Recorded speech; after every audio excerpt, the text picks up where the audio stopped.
Welcome to Dark Character Profiler.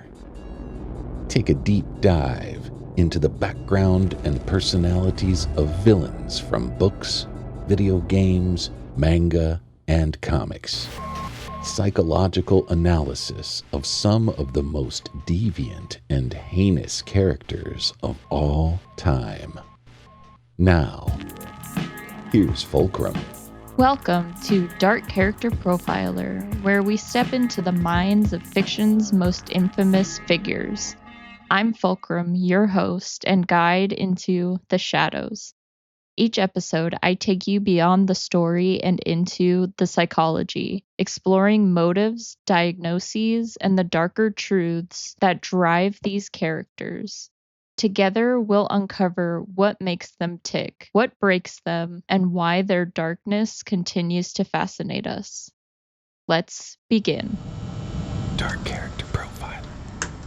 The first time I opened Walter White's file, I found myself staring at a photograph that didn't match the legend. No hat, no glasses, no persona. Just a tired man with a teacher's posture, the faintest hope behind his eyes, the kind of hope that's already half extinguished. People talk about Walter like a myth, a ghost, a monster, a genius, a kingpin. But that isn't where his story begins. It begins with a man who felt small, a man who built a life so quiet that even he could barely hear himself inside it. The transformation that followed, the birth of Heisenberg, wasn't a single event. It was an erosion, a slow, grinding collapse. A lifetime of humiliation, disappointment, and suppressed ambition burned a hole through whatever morality he had left. What makes him one of the most fascinating psychological cases I've ever analyzed isn't the violence, or the empire, or even the ego. It's the fact that, for a long time, he was both Walter White and Heisenberg, sometimes in the same breath. And that kind of split doesn't happen overnight. It's cultivated, it's earned, and it comes with a cost that no one, least of all him, was ready to pay. Tonight, I'm opening his file to understand what happens when an ordinary man discovers that the power he always craved was hiding in the darkest parts of himself. And why, once he finally tasted it, he never looked back. Background. Walter White's story begins long before the cancer diagnosis, long before the meth labs, and the bravado, and the blue smoke rising into the desert air. It begins with a brilliant mind trapped inside a shrinking life. Walter wasn't just smart, he was exceptional. A chemist with vision. A researcher who contributed to technology worth billions. A man whose intellect should have carved out a future lined with achievement. But that's not the life he ended up living. Instead, he found himself under fluorescent lights, tethered to a whiteboard, trying to pull passion out of students who didn't care and colleagues who barely knew his name. Every day, he stood in front of classes that saw him as just another teacher, not the man he once believed he could become. This is where the erosion began, the quiet kind. The kind that chews away the edges of your identity without leaving any scars. He worked 2 jobs to keep his family afloat. He swallowed resentment every time his old partners succeeded without him. He learned to silence his ambition because ambition only reminded him of everything he lost. By the time his diagnosis came, Walter wasn't a man anymore. He was a pressure cooker.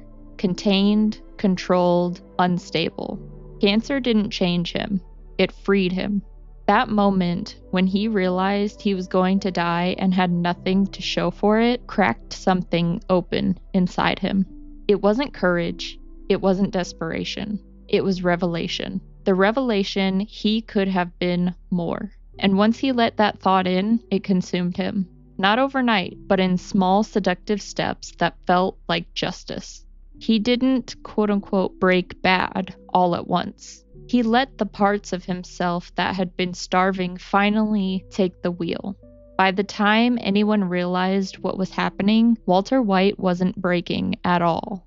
He was becoming. Trauma history. Walter's life is built on layers of trauma, not the dramatic kind, but the silent, grinding, invisible kind that molds a person slowly.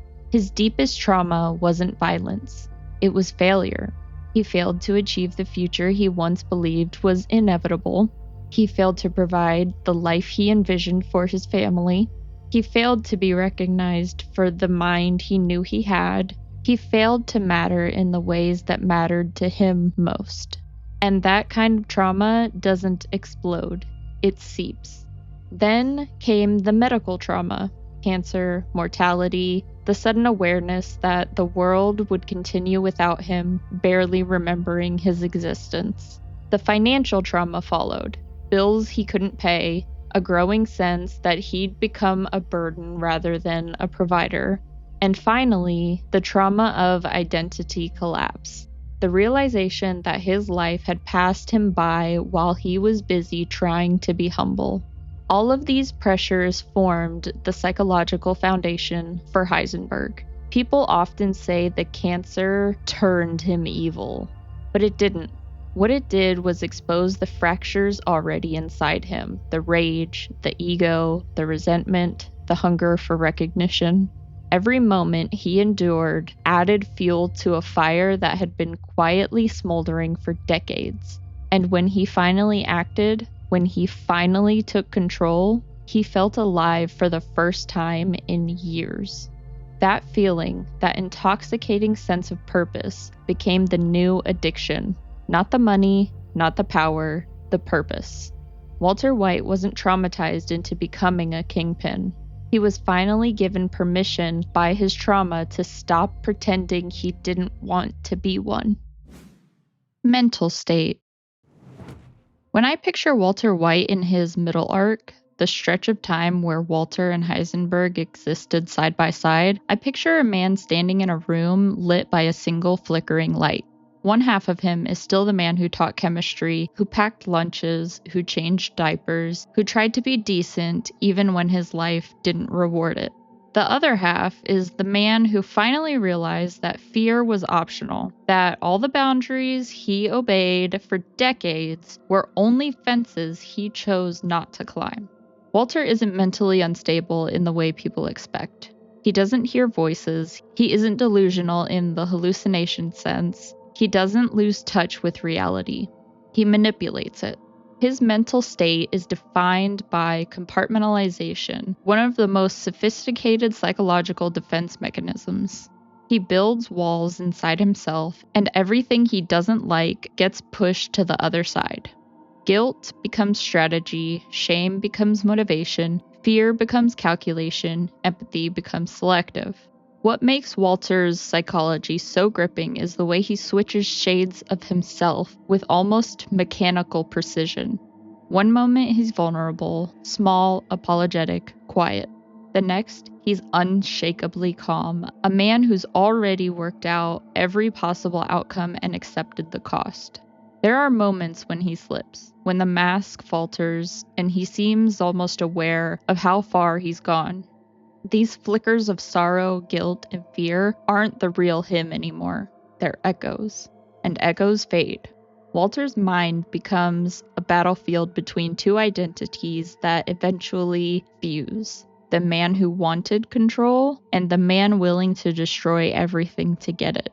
By the time he reaches his peak, Walter isn't divided anymore. Heisenberg isn't an alter ego. He's an evolution. Fulcrum's personality breakdown, the hurricane scale. Walter's emotional climate is a storm that builds slowly, quietly, and then consumes everything in its path. Here's what that looks like through the hurricane scale. Imagination and insight is category 4. Walter's insight is piercing, but it's also selective. He can read people, anticipate outcomes, exploit weaknesses, but only in contexts that serve his goals. This makes his insight powerful but dangerous. He sees possibilities others miss. He sees potential outcomes 10 steps ahead. He sees danger as a puzzle instead of a warning. Imagination gives Walter brilliance. Insight gives him precision. Together, they give him inevitability. Control and order is category 5. Control is Walter's lifeblood. For decades, he lived with a sense of powerlessness over his finances, over his career, over his own legacy. When Heisenberg emerges, everything becomes an exercise in control. Situations, people, narratives, danger, death. His need for control becomes so complete that even chaos becomes another tool. When Walter feels out of control, he doesn't panic. He doubles down. This is the core of his hurricane. It's what destroys him. It's also what makes him unstoppable. Social energy, category 2. Walter's social behavior remains minimal by choice. He's quiet, introspective, slow to speak, and meticulous in how he interacts with others. He doesn't seek social connection. He seeks influence. Even before Heisenberg, Walter kept a tight emotional radius. A few people, few conversations, few vulnerabilities. As his arc progresses, that radius shrinks even further. The fewer people he truly connects with, the fewer people can challenge him. Compassion and cooperation goes from category 3 to category 1. Early on, Walter operates from love, or at least he tells himself that he does. He says it's for the family, for legacy, for security. But as Heisenberg grows, compassion becomes conditional. If someone aligns with Walter's goals, he can be patient and even protective. If they stand in his way, compassion evaporates. His cooperation becomes strategy, not empathy. By later series Walter, his compassion is so selective that it barely registers. It isn't gone, but it's quiet, and Heisenberg rarely listens to it. Unpredictability is a category 5. Walter's unpredictability doesn't come from impulsive behavior. It comes from reinvention. Every time he's cornered, he becomes someone else. Every time his ego is threatened, he escalates. Every time someone thinks they understand him, he shifts. Walter is predictable only in one way. He will always choose the path that proves him powerful, because powerless Walter died the moment Heisenberg was born. Moral beliefs. Walter White's moral code isn't absent, it's adaptive. When his story begins, he sees himself as a moral man stuck in an unfair life. Somebody who played by the rules, followed the expected path, and watched lesser men succeed where he failed. His morality, even then, is built less on compassion and more on compliance. He behaves because he's supposed to. Once Heisenberg enters the picture, Walter's morality stops coming from the outside and starts being rewritten from within. He begins to reshape his ethical compass around a single idea: I deserve more. Every choice Walter makes is filtered through that lens. Breaking the law becomes a necessity. Manipulating Jesse becomes mentorship. Lying to Skylar becomes protection. Killing becomes strategy. Betrayal becomes survival, and pride becomes purpose. He doesn't discard morality, he engineers it. Walter believes he is a good man when he needs to be, and a necessary evil when the world demands it. He can justify nearly anything because his internal narrative is always one step ahead of his conscience. And later, when Heisenberg takes full form, he stops pretending altogether. Nothing he does is for the family. Nothing he does is for survival. It's for him, for the legacy he believes he's owed, for the empire he builds piece by piece, lie by lie, until he no longer recognizes the virtues he surrendered to create it. Walter White's moral beliefs are not broken. They are repurposed. A compass pointing toward whatever decision keeps him feeling powerful. Relationships. Walter's relationships form the backbone of his psychological arc. He doesn't exist in isolation. His transformation is shaped and often accelerated by the people around him. And with each person in his life, he shows a different version of himself. Skylar White. Skylar becomes the mirror Walter cannot bear to look into. She sees the shift. She sees the lies. She sees the power blooming inside him long before he understands it fully himself. With her, Walter oscillates between guilt and control. He wants her approval, but only on his terms. He wants her fear, but only when it reinforces his authority. He wants her love, but only when it doesn't challenge him. Their marriage becomes a battleground where Walter tries to negotiate the illusion of normalcy with the reality of his choices. He's not indifferent to her. He's terrified of being truly seen by her.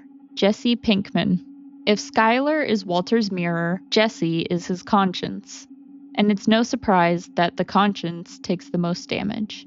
Walter's relationship with Jesse is marked by contradiction. Parental warmth, emotional manipulation, genuine affection, calculated cruelty, strategic loyalty, and profound betrayal. Jesse becomes the emotional vessel for everything Walter refuses to carry: his guilt, his mistakes, his moral conflict, the innocence he failed to protect. Walter's worst decisions, the ones that stain his legacy darkest, often involve Jesse. Not because Walter hates him, but because Jesse is the last person who could have pulled him back. Walt Jr. Walter's relationship with his son is shaped by two competing forces: the father Walter wanted to be, and the man circumstances allow him to be. Walt Jr. admires him deeply, too deeply. He sees Walter as strong, capable, and sacrificial, a hero. And Walter, in turn, becomes addicted to that admiration. It's one of the few relationships where Walter wants to be loved without using manipulation. But the deeper he falls into Heisenberg, the more impossible that becomes. His son represents the version of himself he ruined. Hank Schrader. Hank is more than a brother-in-law. He is the living embodiment of everything Walter isn't. Confident, recognized, respected, unapologetically himself. Their dynamic is a psychological crucible. Walter envies him, fears him, resents him, and on some level admires him.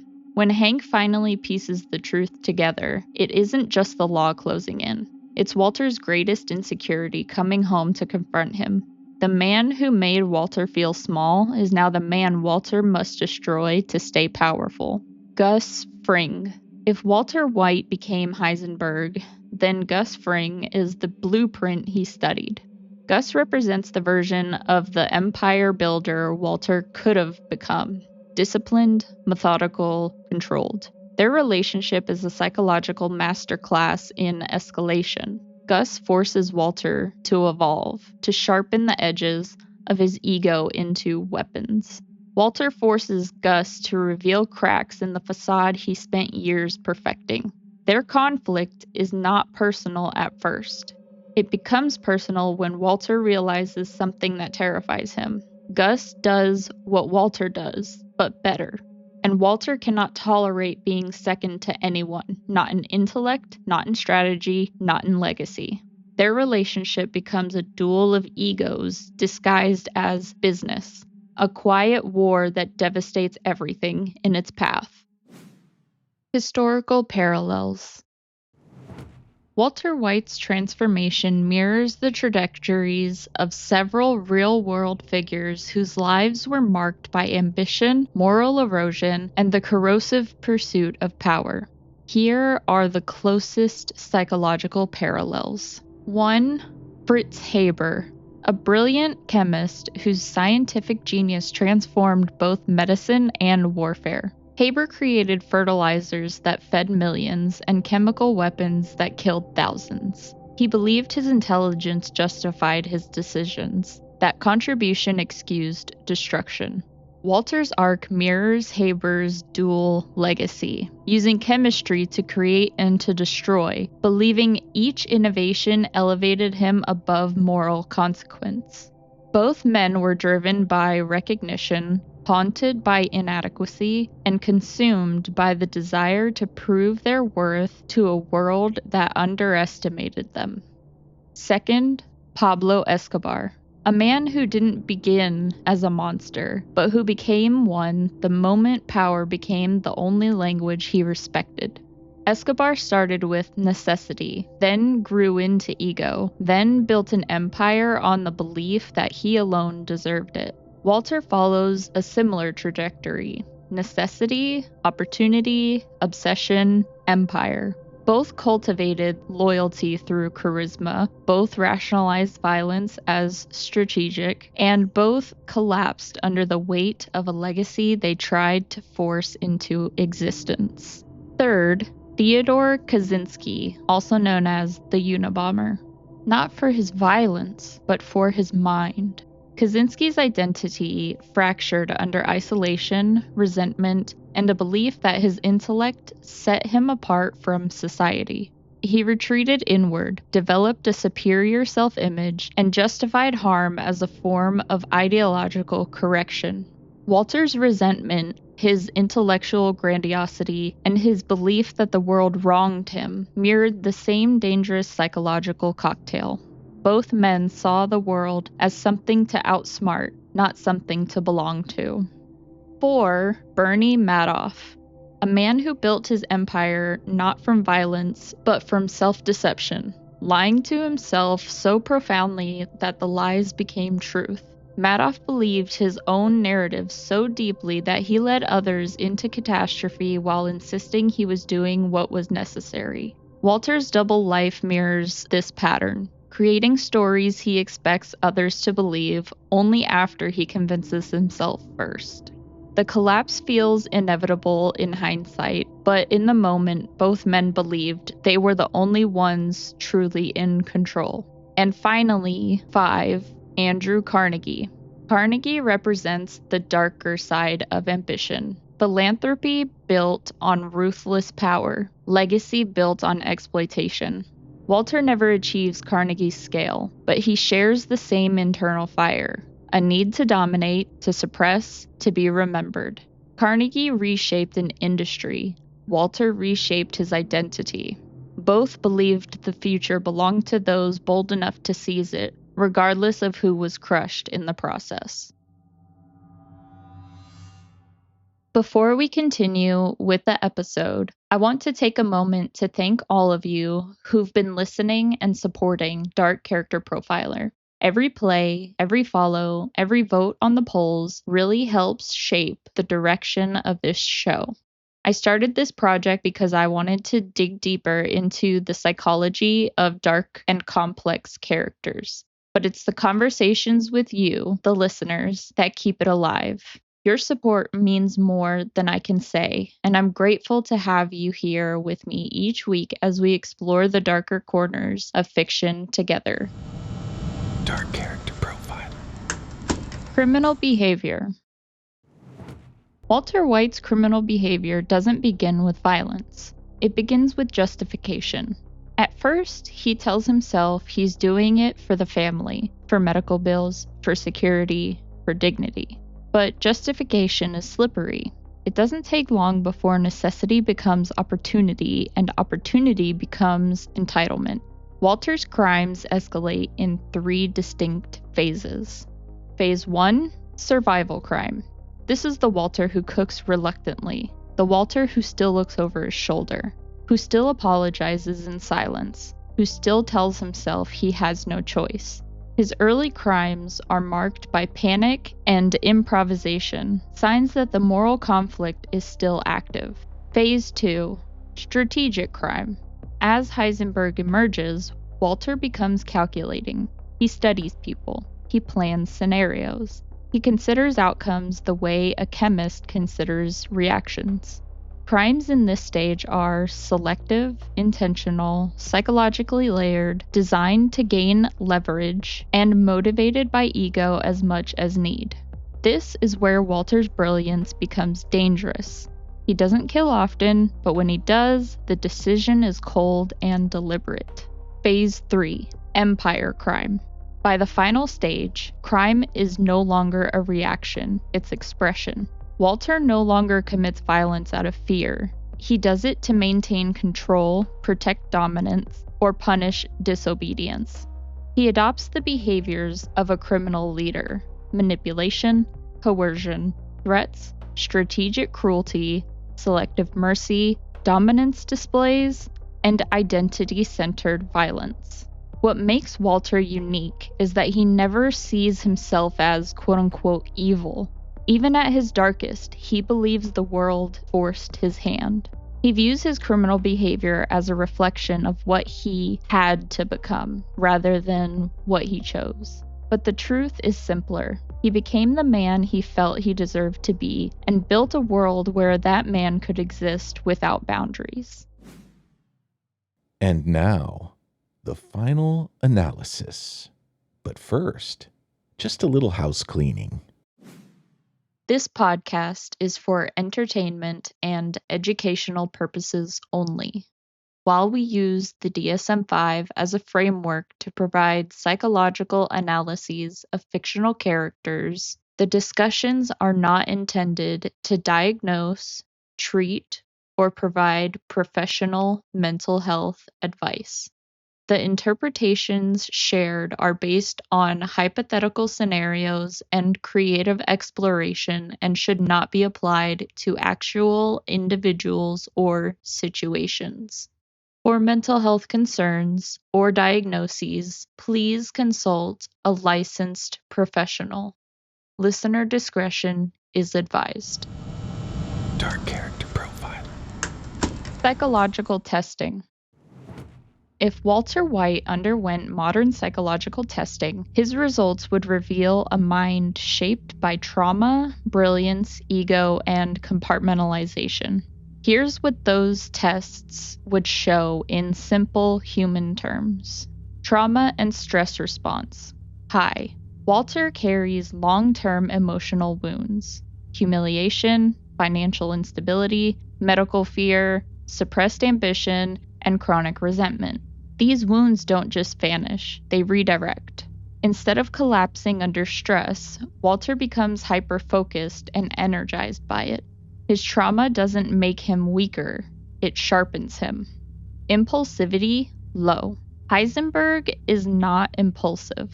He plans, he calculates, he predicts.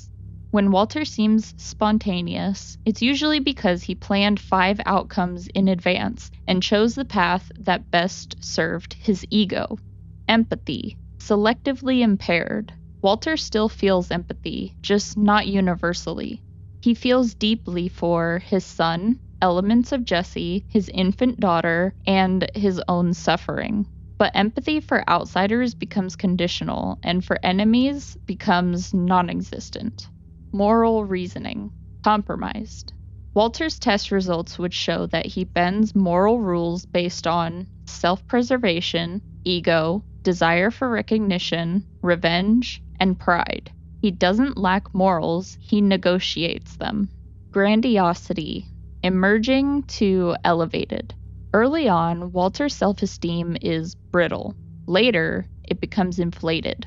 Tests would reveal a belief in his intellectual superiority, a desire for admiration, entitlement to legacy, resentment toward authority, and a tendency to rewrite history in his favor. His brilliance becomes the foundation for his delusion of greatness. Identity stability, disrupted. Walter White and Heisenberg aren't opposites. They are halves of a single identity trying to merge. Tests would show dissociation under pressure, emotional numbing, role shifting, ego compartmentalization, conflicting values, and a fractured sense of self. The identity that emerges is neither Walter nor Heisenberg. It is the man who realized he could be both. Diagnostic breakdown. Psychologically, Walter White sits at the intersection of trauma, ambition, ego, and moral collapse. Here are the diagnoses that best describe his mind. Narcissistic personality disorder, DSM-5 TR requirements, a pervasive pattern of grandiosity, need for admiration, and a lack of empathy beginning in early adulthood. This doesn't mean Walter is vain. It means 1. His self-worth depends on admiration. 2. He needs to feel exceptional. 3. He's hypersensitive to disrespect. 4. He believes the world underestimates him. 5. He lies to maintain an image. 6. He manipulates to stay in control. And 7. He sees others as extensions of his goals. He doesn't start here, but he ends here. Antisocial traits. Subclinical antisocial personality features. Walter does not qualify for antisocial personality disorder. He lacks the childhood conduct component, but he does meet several adult antisocial criteria. DSM-5 TR requirements. Disregard for and violation of the rights of others occurring since age 15. Again, Walter does not consistently exhibit the impulsivity or early life conduct problems needed for a full antisocial personality disorder diagnosis, but he does show exploitation, deceitfulness, manipulation, strategic violence, lack of remorse when self-justified, and a willingness to endanger others for gain. These are antisocial features, not a complete disorder. Post-traumatic stress disorder, also known as PTSD. DSM-5 TR requirements. Exposure to trauma and symptoms across the intrusive, avoidance, negative conditions, and arousal categories. Walter's trauma is cumulative, not a single event. His life is defined by chronic humiliation, identity erosion, medical terror, moral injury, witnessing violence, and participating in violence. He meets the criteria for PTSD through intrusive thoughts, emotional numbing, hypervigilance, avoidance, and identity fragmentation. His trauma fuels his transformation. Major depressive disorder, recurrent and moderate. Before Heisenberg, Walter displays classic depressive symptoms: hopelessness, loss of purpose, low energy, passive suicidal ideation, irritability, pessimism, and emotional withdrawal. The depression is masked later by adrenaline and power, but the underlying emptiness remains. And finally, moral injury. Clinical concept, not a disorder. Walter's actions continually violate his own values. Instead of collapsing, he adapts, but the injury remains. This is the psychological scar left behind. Killing, lying, manipulating, destroying the trust of his family, and violating his own ethics. It is the wound Heisenberg grows out of.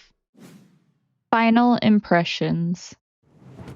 When I close Walter White's files, what stays with me is not the criminal empire or the chemistry or the violence. It's the silence. The silence of a man who spent his life feeling small until he found the one identity that made him feel anything at all. Walter didn't transform because he was broken. He transformed because he finally let the broken parts lead. He didn't become Heisenberg out of greed. He became Heisenberg out of relief. Relief that he no longer had to be the version of Walter White that the world ignored. Relief that he no longer had to explain his brilliance, or justify his bitterness, or pretend he didn't want more than the life he was given. In the end, Walter White is not a monster. He is a man who surrendered to the part of himself that was always waiting for a moment to speak. A man who looked at the emptiness in his life and decided to fill it with fire. And for a moment, a brief, blinding moment, he felt alive. He became the legend he always believed he could be. And then, like all legends born from ego and desperation, he burned himself out in the very light he created. Not because he had to, but because he couldn't stop.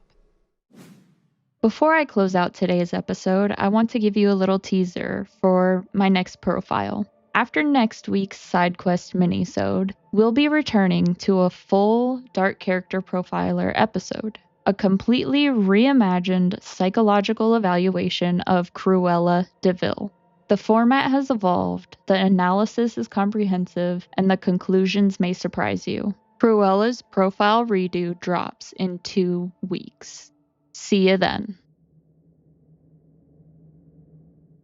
That concludes this profile on the darker corners of the mind.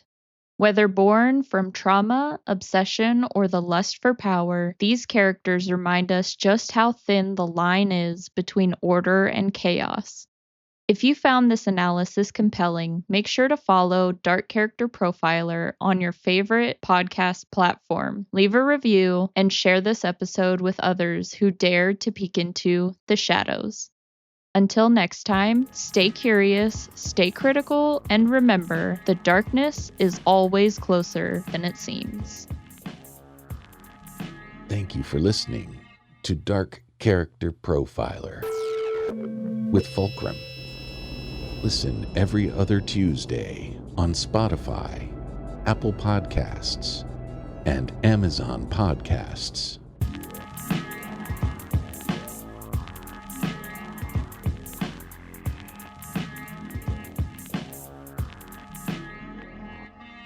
Humanity was not meant to live this way. Society is left to the mercy of murderers and cutthroats.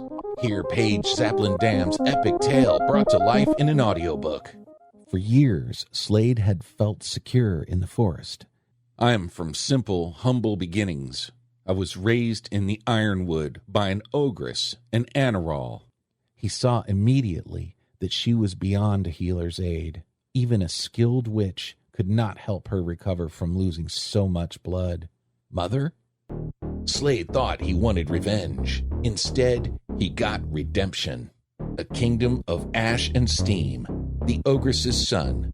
A dystopian neo-Dark Age fantasy. Narrated by Rich Fraser. Now available on iTunes and Audible. I promise you I will find whoever did this and avenge you, Mother.